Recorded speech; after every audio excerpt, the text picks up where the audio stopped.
আসসালামু আলাইকুম ৰহমতুল্লাহ বৰাকাতুহু জান্নাতুহু মাগফিৰাতুহু।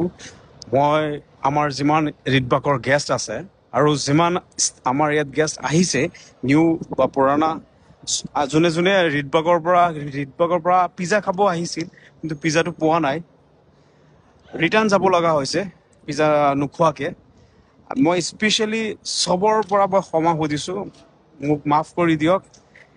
আমি আপোনালোকৰ যোনটো ছাৰ্ভিচটো হয় ছাৰ্ভিচটো আমি এভেইলেবল কৰিব পৰা নাই বিকজ অফ কাৰণটো হ'ল পিজ্জা মেচিনটো বেয়া হৈ আছে আৰু পাৰ্টছকেইটা আমি অৰ্ডাৰ কৰিছোঁ, সেইকেইটা আহি আছে দিল্লীৰ পৰা। গুৱাহাটীত বিচাৰিছোঁ পোৱা নাই, বহুত জেগাত বিচাৰিছোঁ পোৱা নাই, অসমত বহুত প্ৰব্লেম হয় পোৱাটো। চৰি, অলপ লাউড আৱাজ বেছি হৈ আছে, ইউনিভাৰ্চিটিত আছোঁ, চিঞৰ বাখৰ হৈ আছে, সেইটো কাৰণে এক্সট্ৰিমলি চৰি। চবৰ পৰা মই ক্ষমা সুধিছোঁ, বেয়া নাপাব প্লিজ, মাফ কৰি দিয়ক।